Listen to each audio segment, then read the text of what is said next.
Morning, everybody. First question, who is scared of GDPR? Some of you? Yeah. There's a lot of fear out there at the moment, as Henry and other presenters have already said, about this new big thing, GDPR, the first change in data protection legislation for many, many years.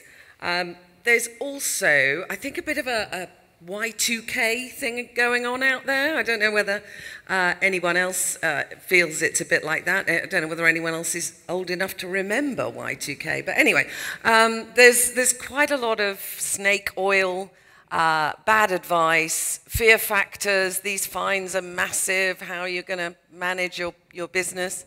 And the risk of these fines, and does that mean you really should stop doing marketing altogether?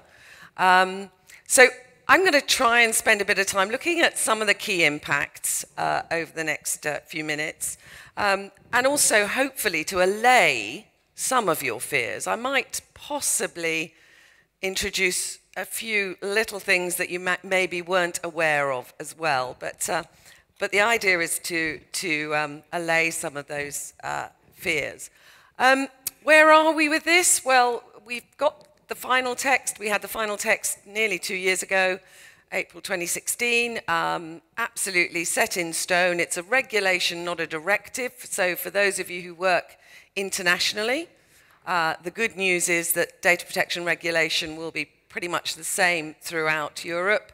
Although, of course, it being Europe, there were some 50 different areas where the countries couldn't agree. So, for example, how old is a child under this legislation? And that's going to be different country to country. So there's a number of areas that aren't harmonized, but broadly speaking, it's much more harmonized than the current patchwork that we have. It's big, it's all-encompassing, it's got 99 articles and 173 recitals, and it really is great bedtime reading for the insomniac. The key thing, I think, is that a lot of people thought last year after the Brexit referendum, great stuff, we won't have to worry about this anymore. Sadly, or not, depending on which way you look at it, the government actually confirmed that GDPR is going to come in 25th of May 2018, and they confirmed that at the end of October last year. So we are definitely going to get this regulation. It's definitely going to affect us from May next year. So far, very little from the ICO, the Information Commissioner's Office, in terms of final guidance, which is not really very handy, given we're coming up to a very short time before we're going to have to implement our GDPR plans. And indeed, on some key areas like consent, we don't expect to see that guidance until the end of the year. So we are going to have to work with what we already know and what's actually in the text. So one of the other things I want to talk about is the interaction between the GDPR, the General Data Protection Regulation, and the EPrivacy Regulation, which is currently being discussed in Europe. So this is a replacement for the current EPrivacy Directive, which gave us the PECA rules, as I call them, the privacy and electronic communication rules that cover email marketing as well as telephone marketing and, would you believe, fax, because we all do a lot of that now, don't we? So the situation with the EPrivacy Regulation is that we had a draft text in January. It's causing a hell of a lot of debate in Europe, a hell of a lot, because this, of course, covers not just email marketing, but also cookie use, and is, if you like, the piece of legislation that is the main legislation covering digital marketing in general. I think the regulators thought, 4 years to get GDPR through, we'll get this through in a trice, and we can bring it in at the same time as GDPR in May.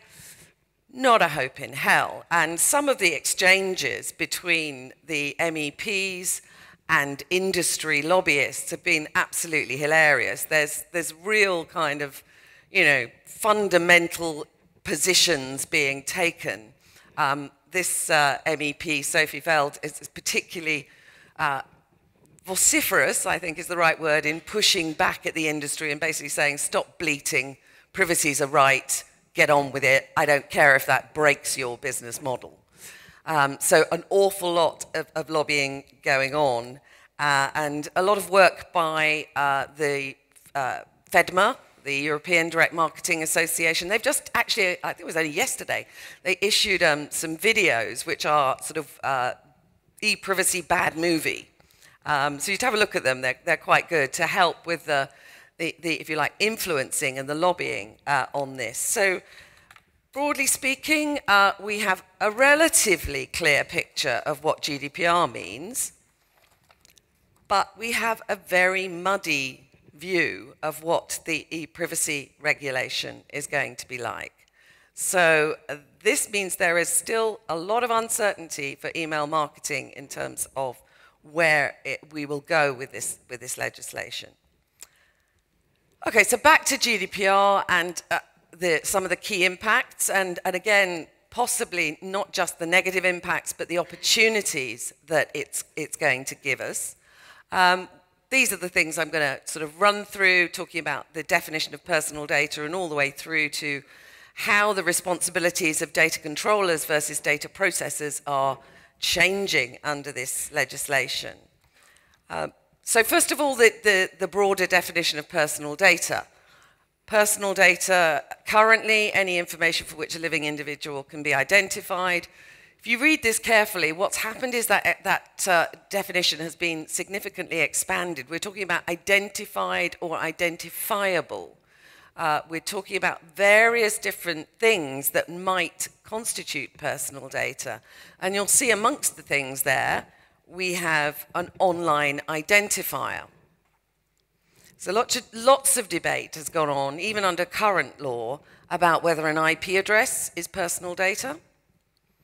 And actually, the much-hated European Court of Justice last year decided that an IP address was always personal data. So even if I don't register, you have nothing more to identify me, my IP address is personal data. And obviously, that has huge impact for the digital advertising world.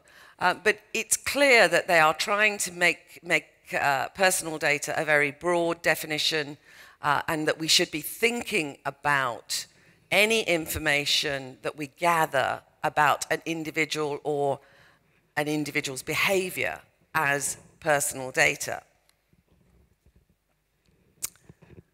Second thing I want to talk about is transparency. And Sean mentioned transparency, or possibly the lack of it in certain parts of the digital industry.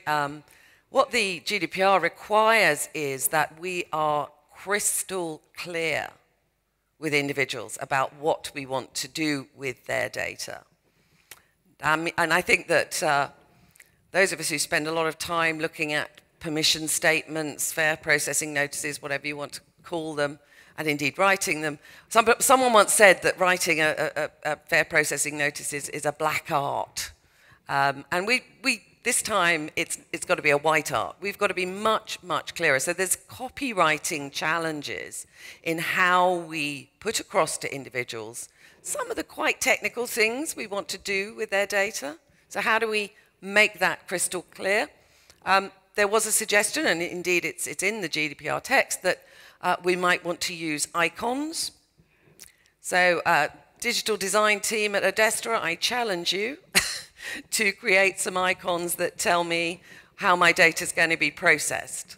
They are a bit like food labeling. I think it's going to be really hard to use that, to get anything that means clearly to individuals, this is how we're going to process your data. But we are going to have to be clear. Clear and plain language, no obfuscation. Transparency is definitely one of the main key things. And question, should we be frightened by that?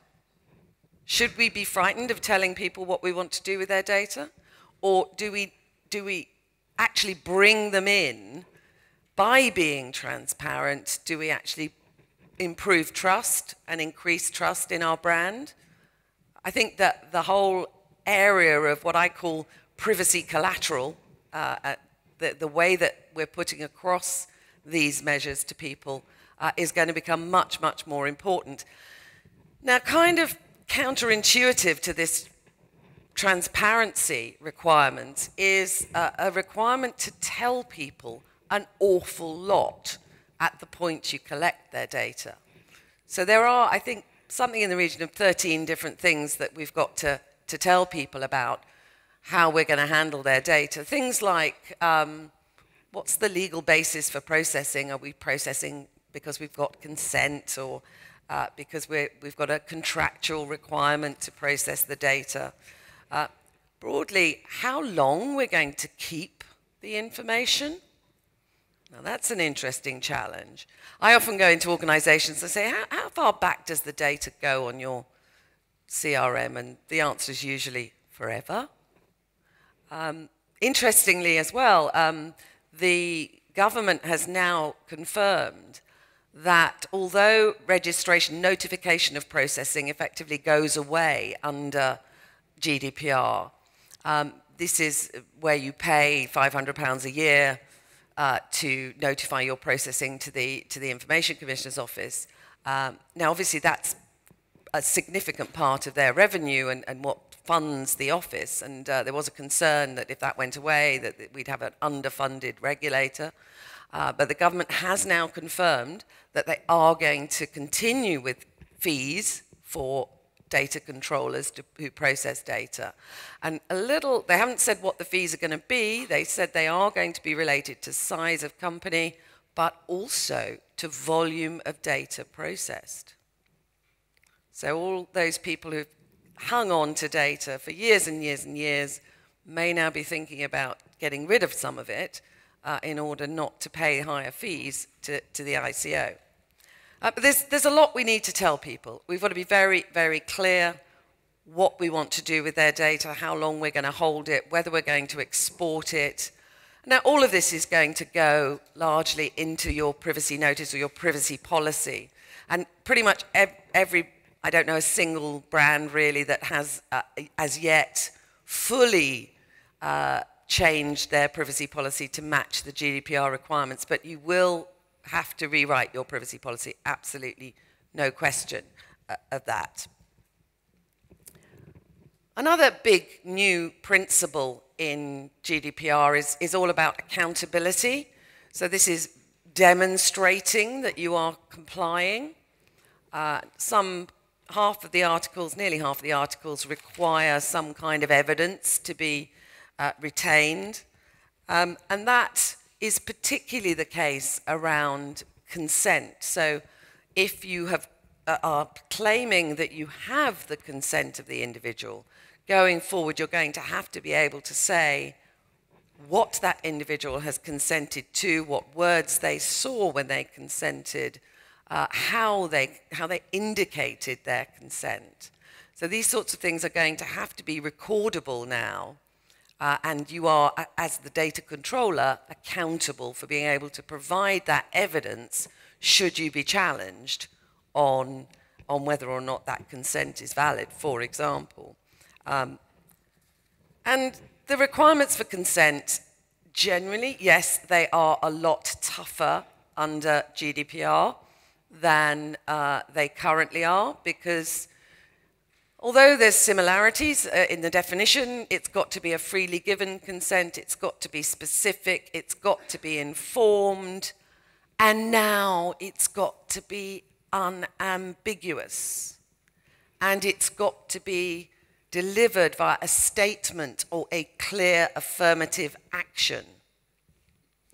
So if anyone out there thinks that sounds like implied consent, I don't think you're reading it right. This is very definitely a requirement for a much more affirmative action, an opt-in.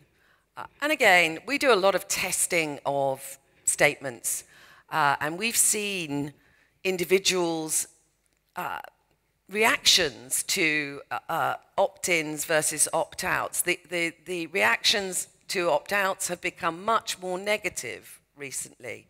People see them as untrustworthy, trying to trick me to give consent.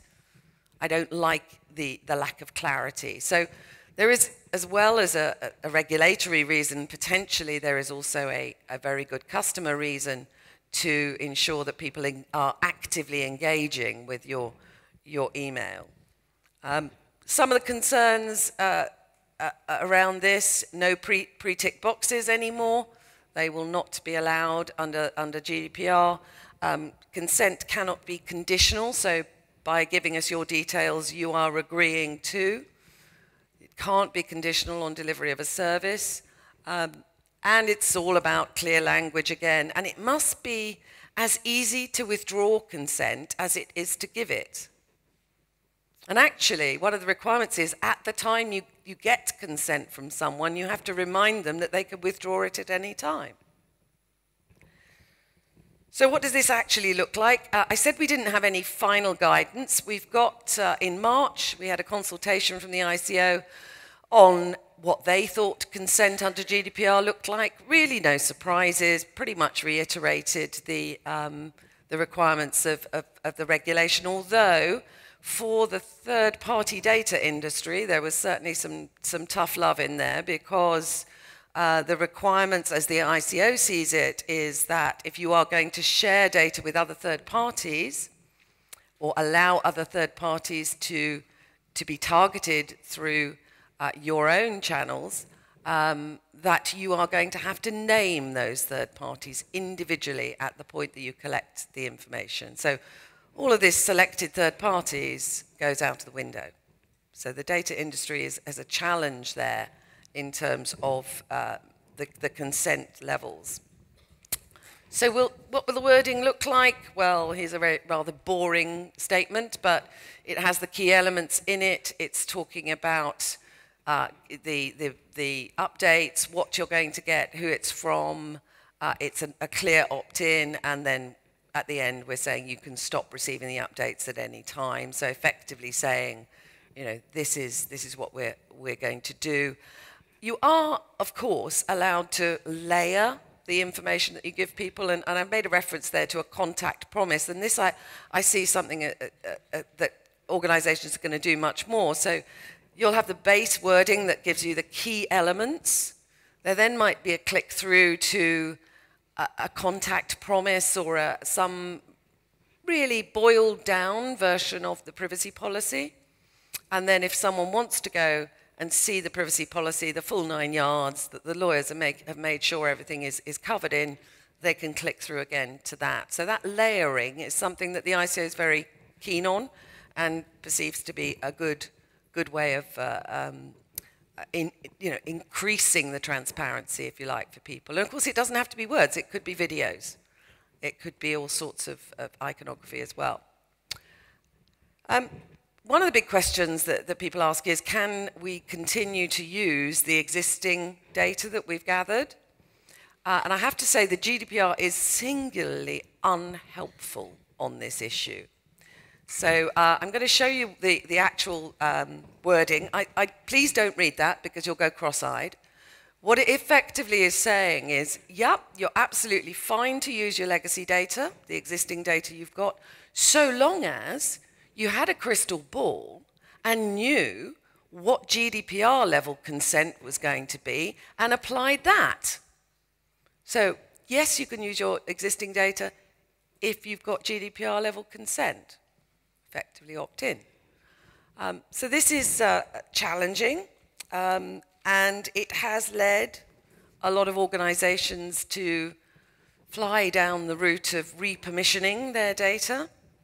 So sending out campaigns to individuals asking them to opt in to use of data. And again, rather unhelpfully, our friends at the ICO have started to take action against organizations for doing this. Now their position is, and rather sort of strongly, they say, well, you can't break the existing law just to get ready for a new one. So these effectively the problem here with these emails has been that organizations have sent them not just to people from whom they already had consent, but also to people who had previously unsubscribed. And that obviously means that they are breaching the current PECA regulations because they don't have an active consent to send that email. They all argued that this is a service email, it's not a marketing email. The ICO absolutely says if you're asking for consent for marketing, that is marketing. So no question about that. Now, one of the great hopes, if you like, is that we can perhaps rely on a different lawful basis for processing data for marketing. And the great hope is something called legitimate interest, so the balance of interests. And this is where an organization says we have a legitimate interest, it's necessary for us to communicate. We've balanced that off against the rights of the individual, and we feel we can still communicate based on that legitimate interest. And recital 47, which is tattooed upon my heart, says that the processing of personal data for direct marketing purposes may, note the verb, may be regarded as carried out for a legitimate interest. Now, unhelpfully, there was no guidance at all on what this actually looks like. And obviously, for some organizations, this is going to be very important. They're going to rely on legitimate interest for communications. They're going to rely on legitimate interest for processing of previously collected data. Our sister organization, the Data Protection Network, decided to put together some guidance, which we issued in July. This is guidance that has been put together by industry.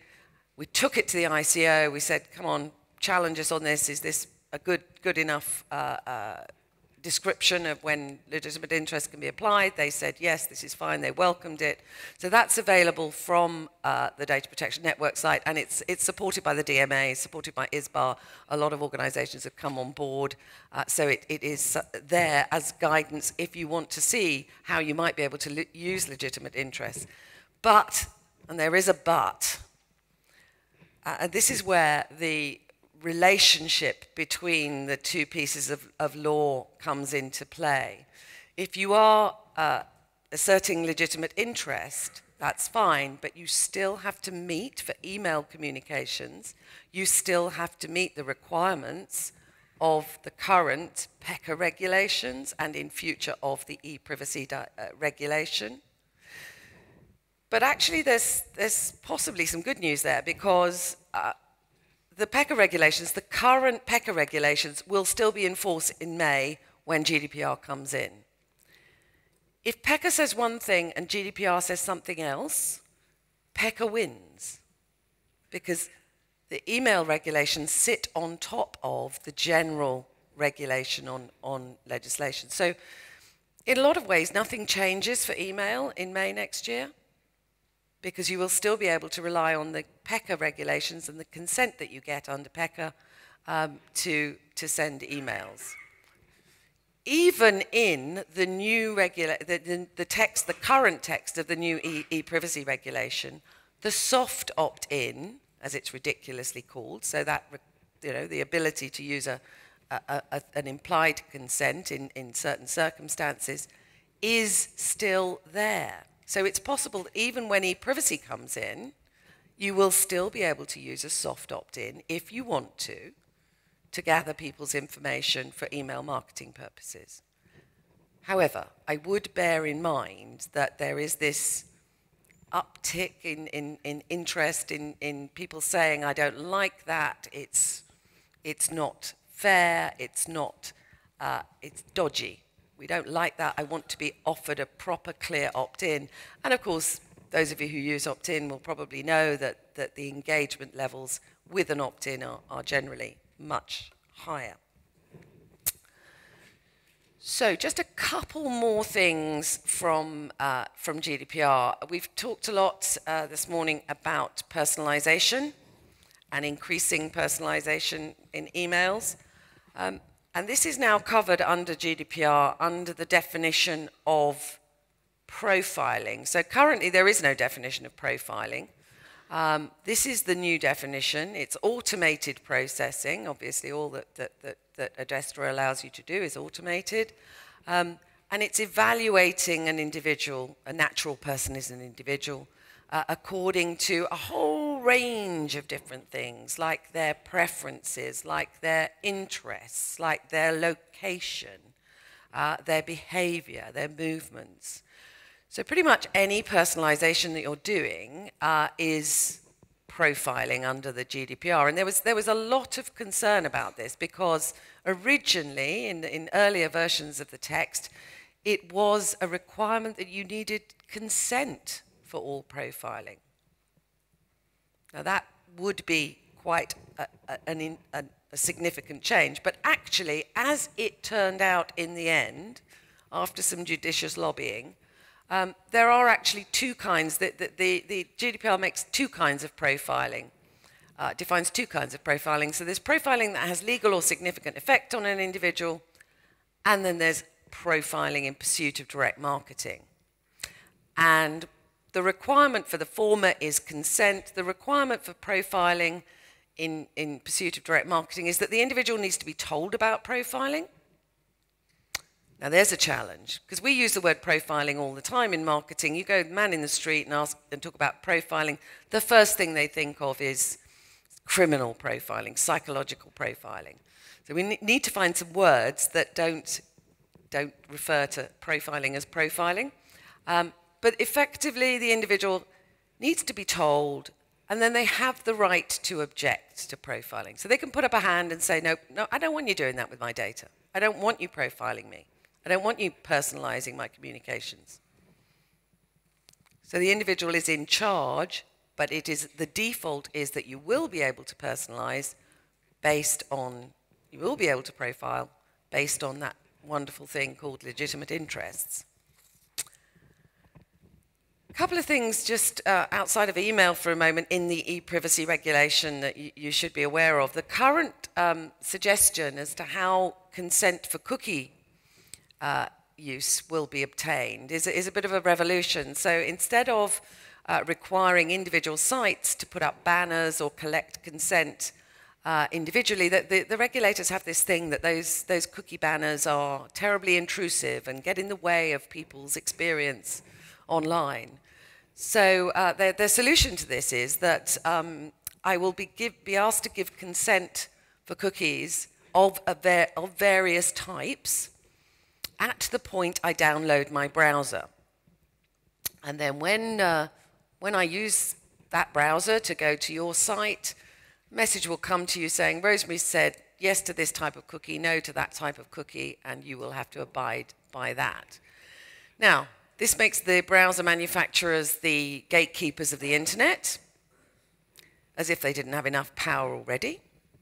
And to be fair to them, I don't think they're very keen on the idea, because obviously it will change the user experience of when they're downloading a browser. But the requirement will be to get active consent for cookies. And I think that's why that slide I showed you earlier on about the behavioral advertising industry being up in arms, obviously that would make a huge difference to the behavioral advertising industry. The other requirement that they just dropped in there is that every 6 months you will have to renew your cookie consents. Great. So real challenge that individuals are going to be bombarded with requests for consent and probably turn them all down. Significant. So this may change massively, of course, as the EPrivacy regulation goes through. Couple of things about impacts on the database. I mentioned earlier the requirement to keep consent statements or the actual words that someone saw when they consented. And this is what the ICO guidance said. You've got to be able to say who consented, when they consented, what they were told at the time, and how they consented, the mechanism by which they actually gave their consent.